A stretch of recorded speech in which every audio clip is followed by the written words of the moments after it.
Maybe you can share a little bit more about what you consider as conscious culture or conscious leadership. Mm. Yeah, I mean, I always have done business that I felt passionate about, that I cared about what I was doing, that I felt I was doing something good in the world. And I wanted to make money and make a living and all those kinds of things. But as I went on this journey of remote work and started really like opening up to working in different ways, and I think it goes beyond just working remotely, but really working flexibly and really trusting people to just do their job. What I started to understand as well is if if the business is existing for, the betterment of some aspect of society, of whatever, and we find the right people who care about that same thing, that is the intrinsic motivation. We don't need to be kind of motivating them in all these other convoluted ways, which there are millions of business books about how to, remunerate people the right way and do this and do that. And I think ultimately I learned along the way that people want to do work that they care about. They want to feel that when they show up every day, the thing that they're working on is actually doing something good in the world, that their life matters, that they're having a positive impact. And if you can provide a place for them to be doing that genuinely, authentically, the rest kind of just falls into place. Mhm. So I, I guess the interesting is my own journey of evolving my own self awareness, consciousness, whatever you want to call it, obviously continued to filter in and play into business. And I can just continue to question things. And I continue and still do to come into deeper alignment. And I remember the days of like, oh, I'll have this business and I'll support this charity. And somehow that means it doesn't really matter what I'm doing in my business as long as I'm like doing some good over here. And I transcended this idea of like net positive. I was like, no, it should just be everything we do should really have a positive impact. And I just got to a point where I was like, I don't really understand why we would be doing any kind of business if we don't think that it's good for people, good for the planet, um, and just having a positive impact.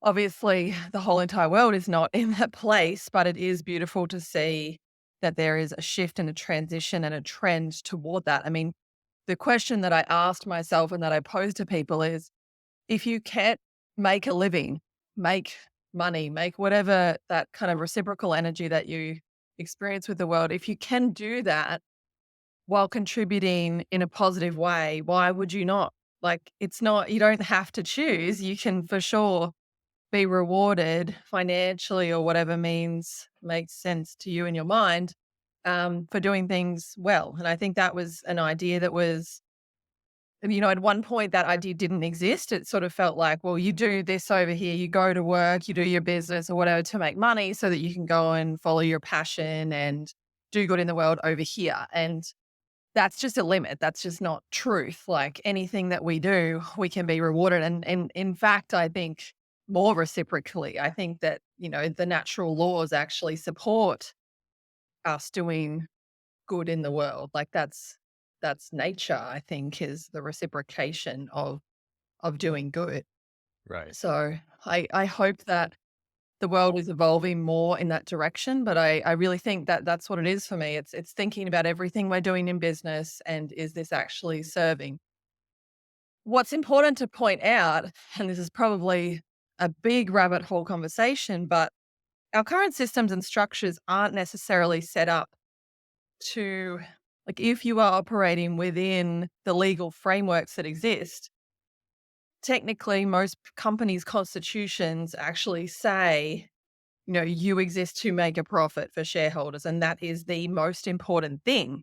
And Mhm. that is why, particularly bigger companies that have shareholders that are beyond just the founder of the company or what have you, at some level, they are answerable, or not even at some level, at every level, they're answerable to that company constitution, the bylaws, whatever it might be, that says that's the top priority for the business. And I think that's like something that we need to look at generally in legal systems or hopping out of those systems altogether and finding new ways of being and new ways of doing things where you can actually prioritize um, other things than making shareholder profit. So that's like a big conversation, but it's Yeah, something that I came to realize because I do have investors in remotely, and it's always been, I have really great investors who are very on board with the vision and the mission and all of that. And so we are very much a purpose-led, conscious business. But like the truth is that we always have to remember as well is like, wow, in our actual constitution and all of that, like that's actually the number one priority. Thankfully, everybody that's on the journey wants to make a difference and make an impact in the world as well. But yeah, we probably need to look at, generally speaking, like new structures and new systems that actually support that, because that's where the conflicts start to arise for business owners and particularly these bigger companies and things.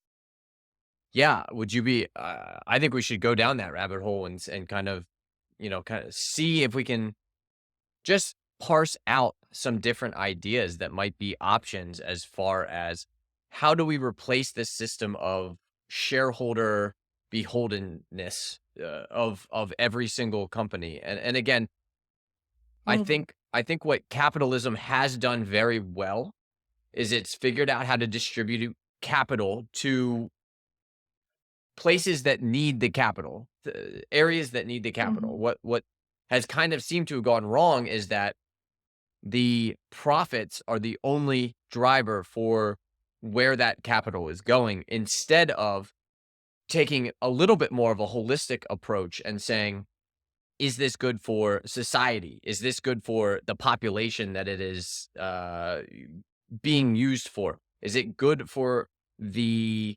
um, natural resources that it is using? Is it using them in a manner that is appropriate? And mhm. there's the ESG, which is, I think, trying to address that, but it's I don't know. What is your perspective on that? Like, what does a system look like that starts to make more sense? That is more in line with nature. Yeah, yeah. I mean, I love that. I mean, and I'm not an expert on any of this stuff, but I have a personal interest in it all. And I like to just play mind gymnastics around all of it. And I think it's really crucial for us to always remember that the legal system that we operate in is just a made up system. Like it was all just made up and it continues to be made up and we opt into it. We agree to it when we go online and we set up a company and we press all the buttons and put our credit card in, all the papers get sent to us and we sign them. We're like, oh great, our company's set up now we can start operating. Like we just agreed to operate within a system and a structure and all of it was written out for us. And sometimes oftentimes, like, that's just the easiest, most practical way of doing things in this world that we currently live in, but what I continue to question within myself is, well, if I want to be a part of creating new systems and part of a new world, then I actually need to stop doing that at some point and start, finding these new ways and new systems and new ways of being. Like I said, I'm not a lawyer, so I don't have all of the answers, within this I'm not a lawyer within this current legal system that we operate in, but, technically, I feel that we could draft our own constitutions, we can draft our own bylaws, we can draft all of these things ourselves, and then or with the help of a professional, but have then us as the shareholders or whoever our shareholders may be if we're having investors, they're agreeing to a different set, not just like the templated standard stuff that's out there. I don't know, maybe that's an idea. Obviously, we do have different structures like B corporations and 501(c)(3)s, and then there's the 5081(ca), I think it is, and there are other structures that exist sort of for these purposes, but and B corporations are probably the best where it's like you're still a for profit business, but you're for purpose and your purpose is your highest um that's your kind of guiding light. So that's really, I think, the thing to look at that exists within current systems for anyone who might be listening. But, a not for profit isn't necessarily the answer either because I mean, you may be penalizing yourself where you could, it kind of comes with this idea that it's bad to be making money and to be rewarded and reciprocated Mm, for the work that you're doing in the world. Obviously, there's also a lot of dodgy stuff happening in that world as well. But yeah, I also have a personal interest in some of the like natural laws and getting out of the system altogether. But I don't necessarily feel that I'm like the best person to speak on all of that. But just remembering always that these are just made up systems and structures that we kind of agree to. Maybe there are other ways. Maybe we don't have to. right. Yeah, natural law is definitely something that I love kind of researching and getting into. Again, just making it as simple as possible. 10 laws that basically govern everything, and that's seems to be. I was listening. I was at a meeting last night, and it was on conscious capitalism, and the case study is kind of Netflix and how they have basically there are no rules in Netflix. There's no systems necessarily in place other than, at some point if you're doing reporting, if you're doing you're budgeting basically, there's 10% of the company that pretty much gets audited throughout. And if they find something, if you're being malice with your budgeting or your expenses, you basically there's a one strike policy and you're out. So maybe you get a warning the first time, the second Mhm, time, they let you go. And this is one of the larger companies in the world right now. And that's how they're operating. They're operating from this idea that we hire the best people and we allow them to do what they do best, which is make good decisions and make good decisions directed at mhm, here's our purpose. Here's what Netflix's purpose is. And then they allow those people to do that. And it seems to be working. I mean, they went from a company that was, you know, uh, they put Blockbuster out of business and then they took over basically the streaming network within 5 mhm, years of entering that business. And mhm. again, they have that purpose. Yeah, And and they're arguably still synonymous with streaming. Netflix, like, you kinda think they're the number 1 brand you right. think of. Yeah, and they're a for-profit Mhm, business, they have shareholders, they do all of that as well, but they also are playing by these new rules, and, um, I think it does require a board that's a little bit forward thinking. You can't have a board that is only in it for maximization of profits, which I don't know, it's kinda like trying to figure out which is the cart and which is the horse. Is it the businesses becoming more conscious, or is it the humans that are involved in the business becoming more conscious, and how do you approach that problem? So, mhm. just I something to always think of, pose. like, the business is its own conscious entity in a way. Like, the business actually, once it's birthed and it exists, it now does exist, but there are all these people that are also contributing, like every single person in the company, even customers, shareholders, really everyone is contributing at some level to the energy of that business. So I think, yeah, I don't know, it's the chicken or the egg, but hopefully the people kind of guiding, shaping, contributing at all the different levels of that business, if their consciousness is evolving and expanding at the same time, then the business can maybe the thing is, the way I think about it then is like the business can reach its fullest expression, can be what it can fully be. But I always feel like the business has its own energy as well. When it came into the world for its own reason and purpose as well. Right, and that we kinda talked about Interesting. that. Basically, the culture of the business typically is summation of the 10 first people in that company, and that then if it's not Mhm, guided by conscious decisions by that company, that culture will remain the same. Nothing will change without some type of energy going into it. So a conscious decision to, okay, here's what our culture is going to be next. And, the saying that culture eats Strategy for breakfast. strategy for Yeah. breakfast. Yeah. Like, that the the culture of a company, just like the culture of a society, is going to dictate how a majority of the humans that are in that business or society Yeah. are going to interact with each other. Yes, I really see that. And that goes back to what I was sort of talking about earlier is if the company does have a strong purpose and kind of values slash operating system, whatever language you want to put around it, that's kind of showing people like this is why we're here. This is what we stand for. And this is how we do it. This is how we do it together.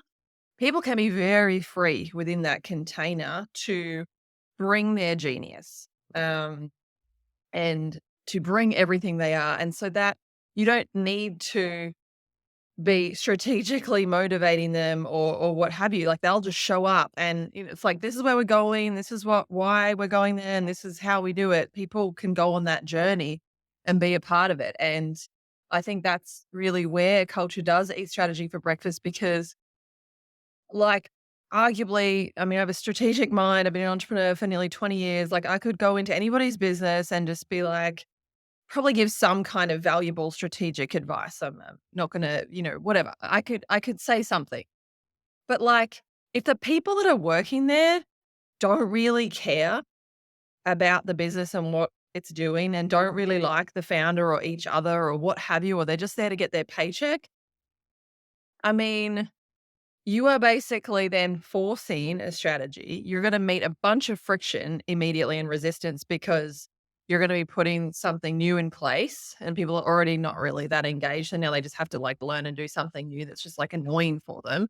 Mhm. Um, and then the whole entire exercise will be like a force energy, like a push kind of energy. Whereas if you have this really amazing cultural alignment, then you can kind of be strategic or not within it, but it's going to be flowing in that direction, if that makes sense. And that doesn't mean we don't put strategy in place and we don't kind of move toward things. But I kind of think of it as well as like that kind of where's that balance of masculine and feminine? Typically, in a for profit, highest goal model, it's just a very 100% masculine energy to be operating in. And that is vast majority of the business world that we have had for the last however many years. But we are moving into this more conscious type of business and people are asking these kind of questions and new frameworks are coming up and it is allowing for more of that yin yang energy to exist within the business where like there's nothing wrong with having structure and strategy and kind of coming together and deciding like the direction and then all moving toward that. But having that free flow that can exist within the framework can be really, really powerful as well. And also allowing, I also think of the feminine energy, like that receiving energy, that like the channel. So like, are we creating space to actually be connecting with the conscious entity that this business is, not just the founder or the leader, but everyone there. Is there enough space for that business to like channel through to these people, like where it wants to go and what it wants to do? Is that opening there?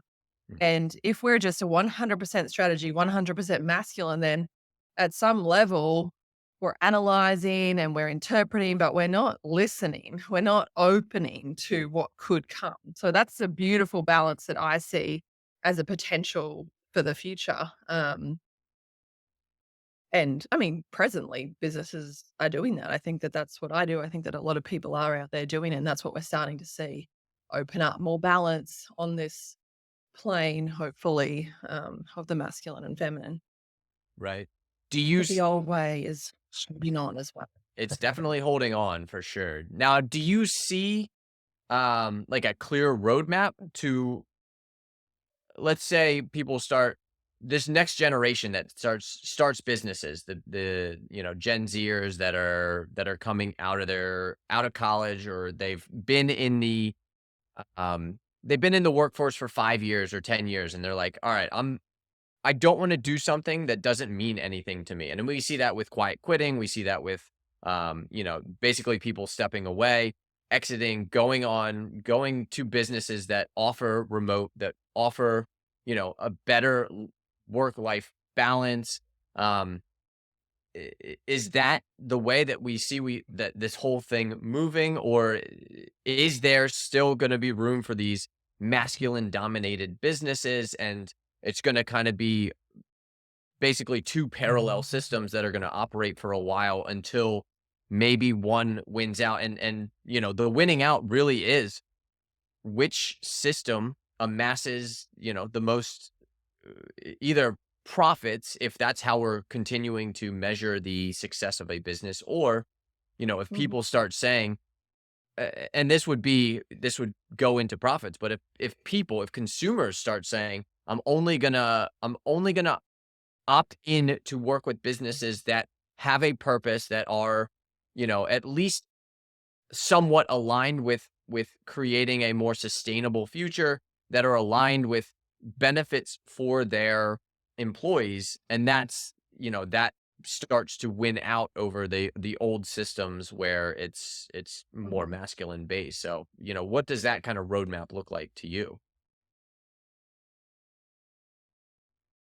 It's it's such a tough one. I mean, the optimist in me says consciousness is rising. This is an amazing time to be alive. We're going in these new directions, and that translates into business and everything, everything in this realm, really everything we're talking about.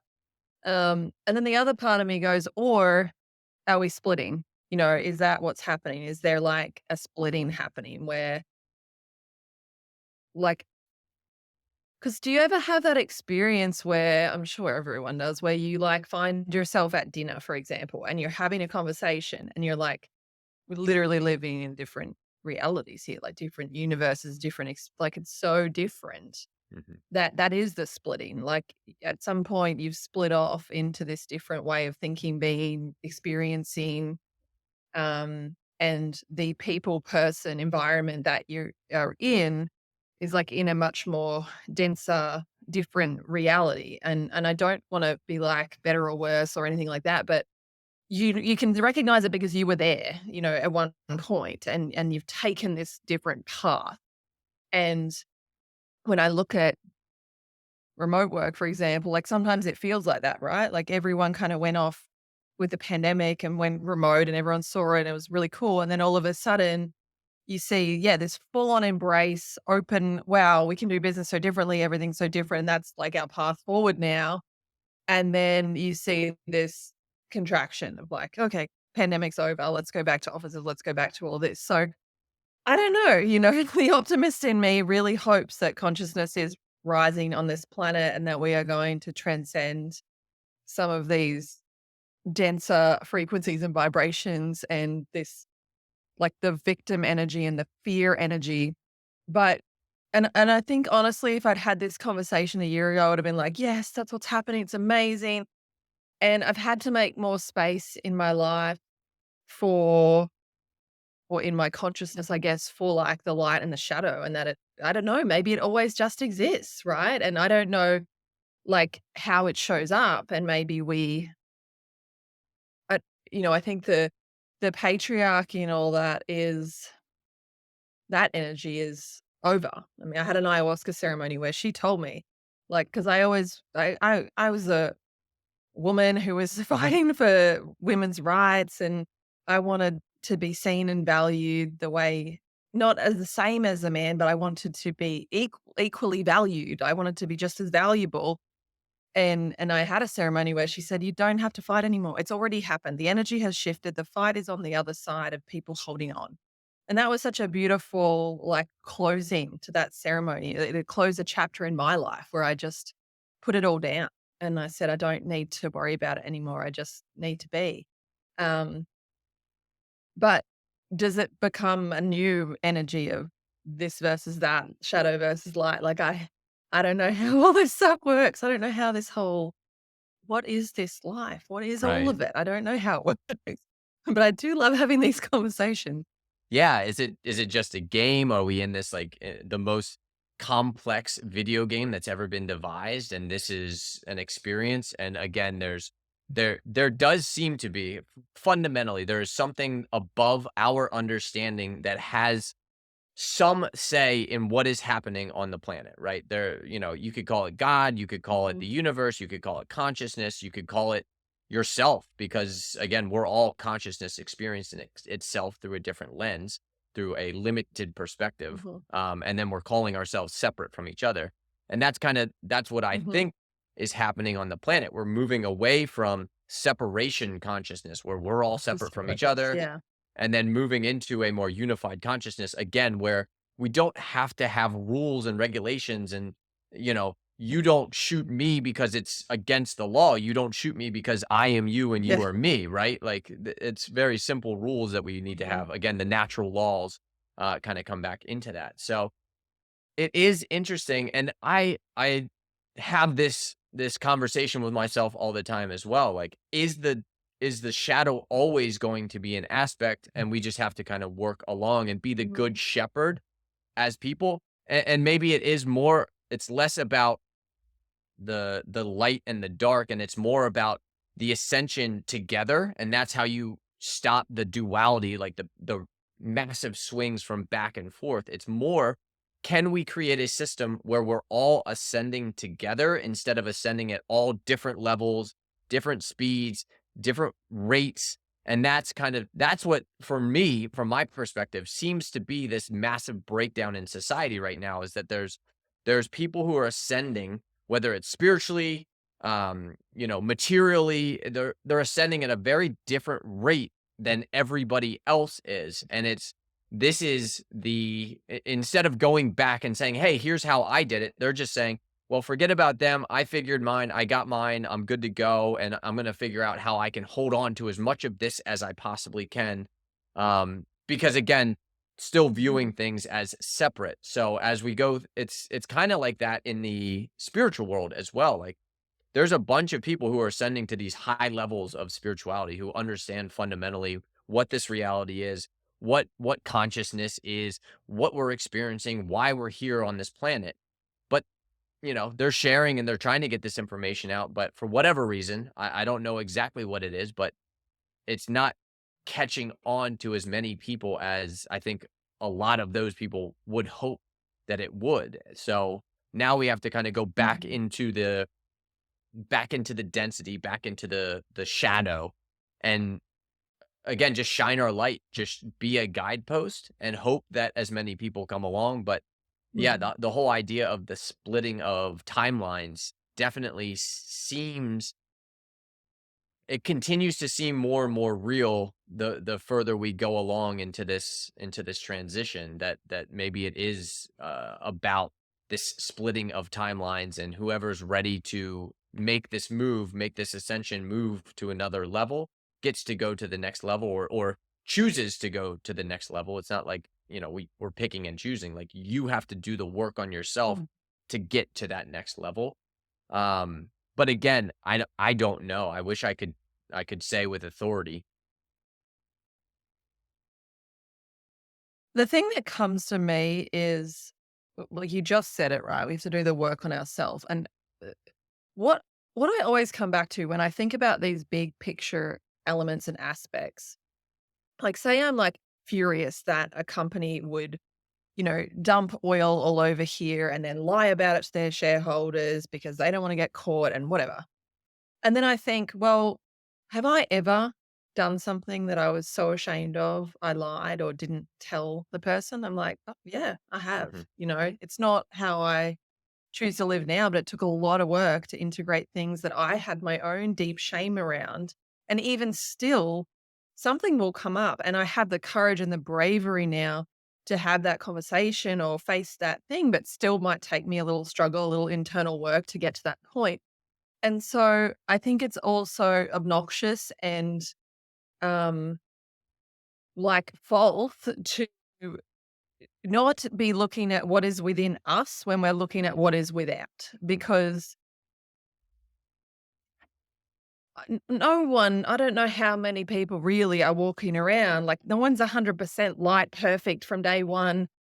They popped out that way and, whatever. Like we're all on this journey and the journey is integration. And what I keep coming back to in my own life is, which is still, I'm experiencing myself as separate in a lot of ways, and I'm aware of that, and I'm always wanting to expand and evolve into someone who is feels more interconnected and interbeing. But what I continue to come back to is the only option I have to make change, the only option that exists for this shifts to happen is for me to shift it within myself, Mhm. for me to integrate my own shadow and light and accept that it exists, accept that I'm still going to have blind spots. I'm still going to have moments where my heart closes down and I can't stay open to the world because I'm hurt and it's hard.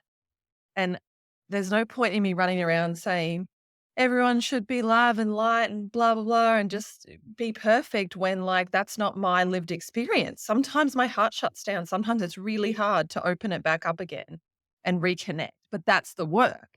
And if I'm doing that work and I'm doing that work to integrate my shadow, then trusting there's a ripple effect.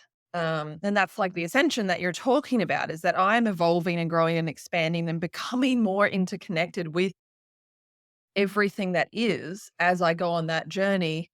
And if I am everything that is, then arguably everything is also integrating and expanding. I don't know. Does that resonate? Yeah, I mean, that is a daily question that I ask myself. Again, the thesis is the only work to do is on yourself. The internal reality is basically shining out into the external world. The external world is a reflection of the internal world. That is the fundamental Mhm. understanding that when you get to a level of consciousness like that, we're all creating our own reality, and even though we all have the same inputs, it doesn't matter. You could have 10 people watch the same thing. They view it from a different perspective with different lenses and different backgrounds and all of that stuff. So again, I don't know what the answer is. I don't know, like, is it that we all come together and we all are creating this reality and we're all creating it, co-creating it together, and that's the work that needs to be done? Or is it really just a single player game and we're all experiencing it?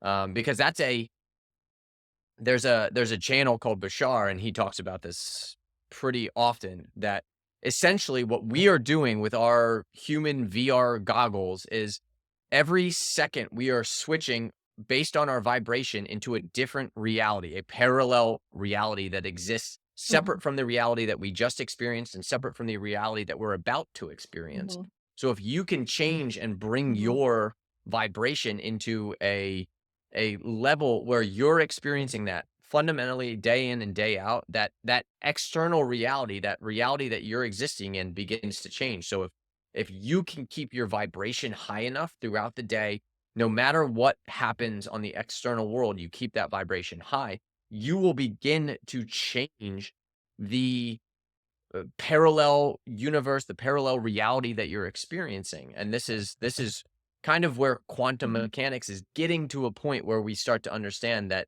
consciousness is creating physical reality and not the other way around. Physical reality, consciousness isn't Mhm. an emergent property of physical reality. Like the human mind isn't actually Mhm. creating consciousness that we're experiencing. It's actually consciousness is creating the experience that we're having, and we're viewing it through this very narrow perspective, this very small lens of the human VR goggles that we're experiencing it through.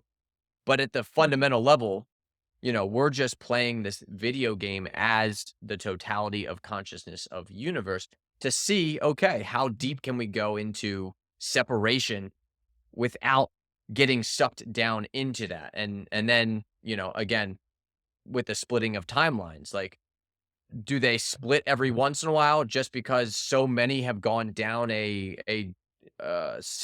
separation conscious road, and we have to kind of split that up and restart it and give it basically um take the game out, blow it off, and put it back in and restart that game again, and that's kind of what this video game is.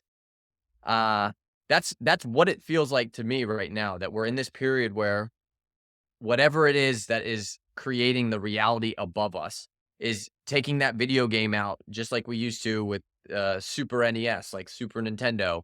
You blow the game out, hopefully it works, put it back in, and then turn it back on and say, all right, full reset. Let's start this game over and see where we're at.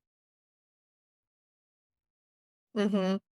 And it's interesting, like, what's happening at the same time because it's fucking hard, I think, to stay like this for generally for us all to stay connected to source and what we know and this expanded kind of idea and state with certain things that are existing within this current experience, like social media as an example, or um, alcohol and substances, or name anything that like kind of sucks you in and creates this separation between it could be work, Mhm. cities. I mean, I live in nature on 72 acres. We only moved here. We've had the property for year and a half. We only moved here a month ago and it's already like shifting so much in me. And I see that like when you live in a city, there's a slab of concrete between you and nature. There is like the entire city is pretty much covered in concrete. And so, and depending on what city it is, that's, even more intense than others. Like you could live in New York City for 10 years and not put your feet on the grass. It would really not be hard to for that to happen. Mhm. And that does something to a person and to this experience.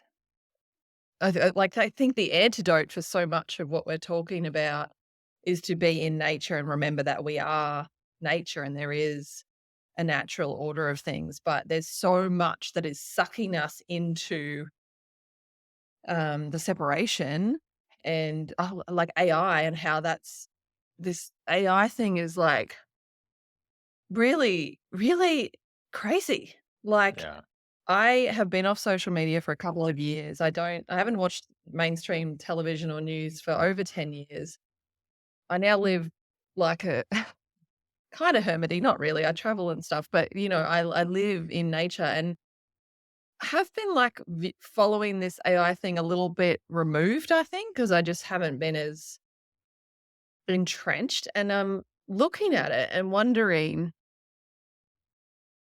and it's a big topic of conversation, of course, but like for real, the advantages and leaps of it don't like it just as like a social media creator, for example, like now you can make videos Oh, of yourself that are not you talking. You can produce 100 a day if you want, and like all this content can just get. But I'm like, but if everybody's doing that, like, what is the difference? And like, at what like with the velocity, and where does it end, and where does it go, and what is the actual point? And when we're selfish in our separation, and we go, oh, great. Like I can create more content and it's going to be better and faster. And we're not really thinking about, but like, what does this mean for the whole entire freaking world? who Like, what are who's we watching that? doing? Yeah, Why are we who's doing it? watching it? Right. And it just feels like that's just it's like the pace of it and the rate of it. I'm like, wow, it's like the energy of keeping us separate is like grabbing. It's like it's speeding up because of maybe this timeline splitting or something. And AI is just like part of that to me. Yeah, it does seem like it's an exponential growth of essentially, this is from my perspective, it's exponentially increasing whatever the consciousness is on the planet, it will increase that exponentially. So if we're in separation, it's going to exponentially increase the separation consciousness of the planet. If we are in a more unified Mhm. consciousness, if we've come together and we start to realize, oh, like actually, if we just use AI to do the things that we don't want to do and we don't use them to, whatever, create millions of pieces of Mhm. content that will be watched by robot users on that really means nothing to Yeah. anything. Like you're just wasting all your time and energy trying to do this. And it really benefits first movers and then anyone else after first movers, there's absolutely no benefit. And then basically all of the people that come in after are taking away from those first movers, and eventually it just evens out to basically net zero would be my assumption.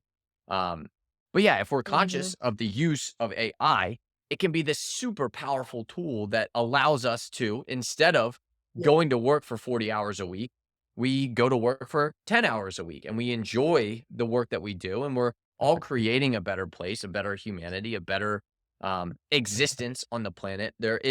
We don't have to vie for it as we start to solve bigger and bigger problems because people are more involved in the solving of the problems. They're not stifled by their ideas aren't stifled because it doesn't fit into this perfect box of how we've done things for the last 30 or 40 or 100 years.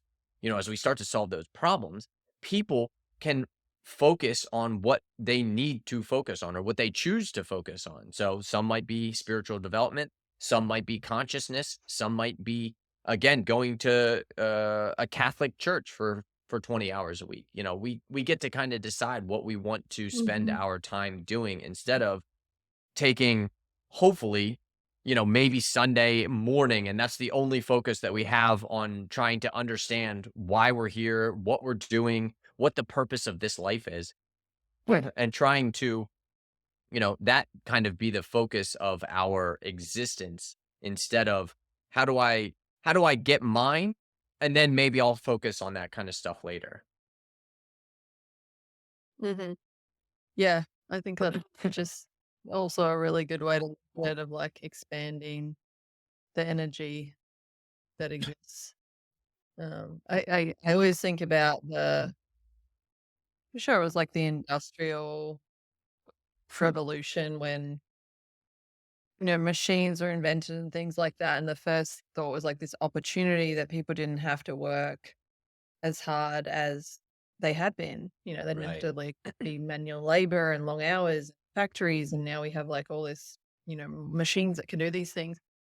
Um, but then that's really when advertising and consumerism was invented because instead of, um, going, "Great, now a machine can make this thing that people buy one in their lifetime." No, now we're gonna make those things that you have to buy a new one every 5 years, like a refrigerator or something like that. I don't know. I'm kind of, yeah, very much just paraphrasing what happened, but instead of going, "Okay, now we only have to work 4 hours a week in factories because these machines do it for us." No, we now work actually more because we've driven up this materialism culture and, advertising and marketing. And so, yeah, I hope that and maybe it's the splitting again, maybe some people embrace it and others don't. But I see a world for sure where if we can, like, uncouple, really work from what it has been, like making money and hours to inputting hours to get money out kind of thing, and just starting to see it as this integrated part of our life because we're doing something that we really love and then we're receiving reciprocation in return. And sometimes we might put more hours in because we're doing something really exciting, like launching something or whatever. And other times, we don't. And can we run companies in that way where we give our teams that kind of freedom, that kind of leverage? And um, we have to get out of the more mindset as business leaders. We have to get out of the, "Oh, well, if there's free space, if somebody's able to do their job in 10 hours a week instead of 40, we better find 30 more hours of things for them to do." Like, can we be brave enough to say, "Great, you know, good for them, good for this company." Can we get our companies to a place where they're, providing a really great income for ourselves and our team and our shareholders or whatever in return for the work that we're doing in the world, and just be there? Like, can we do that? And we have such a, like, more, faster, faster, faster culture. I think that's a big letting go that needs to happen. I mean, that's really what's destroying so much of our society, I think, of community, of natural resources, all sorts of things, is like this mindless just pursuit of more. And I think if we can embrace and start to glorify more of the pursuit of reciprocation, the pursuit of that kind of interconnected, interbeing reciprocation, and can we be working toward getting to a beautiful, harmonious place with that and maintaining it. Like, Mhm. that become the goal, right? It's like, "Oh, we went a bit off track. Let's come back.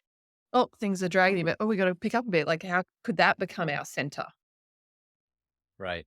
Yeah, that's again just kind of becoming conscious of your actions instead of doing things completely unconsciously because that's how they've been done for, whether it's your Totally. lifetime or the last 4 or 5 generations. This is kind of the consciousness that we need to experience, and not in a woo woo, become conscious of source and understand where our place is in the cosmos. It's becoming conscious of every action has a consequence, and really understanding those consequences and being aware of the consequences that you have in every single aspect of your life. And that's where I think.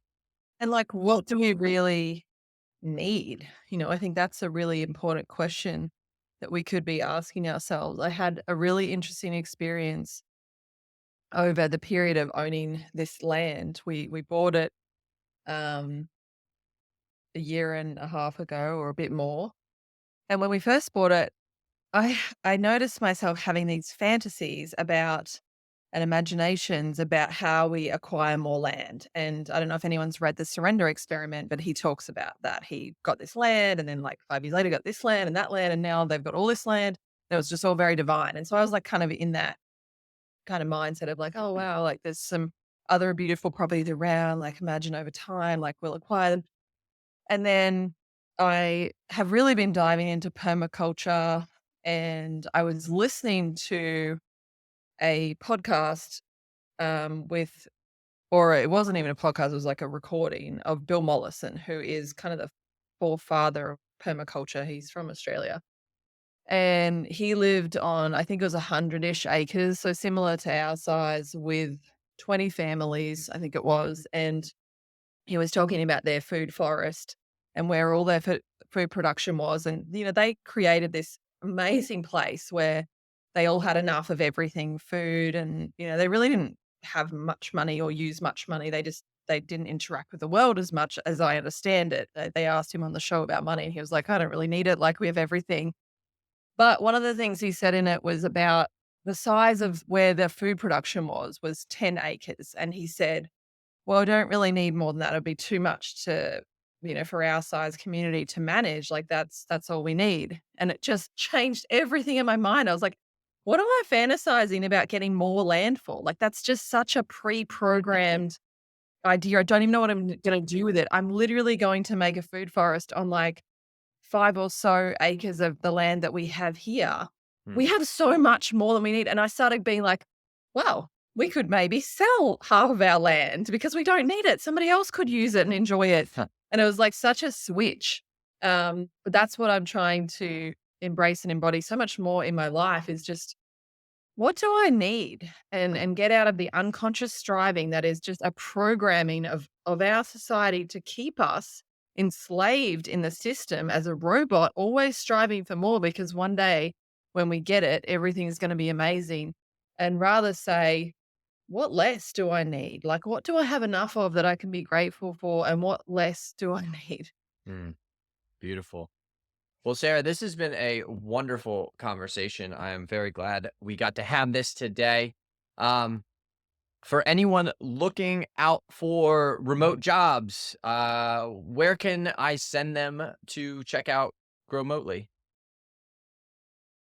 Yeah, just jump on growmotely.com and hop on the job board and you'll see all of the current openings for remote work all over the world. Beautiful. Well, I appreciate you coming on. Maybe we can have another conversation in another couple of months, based on, how the development of your property is coming, and maybe do something along those lines.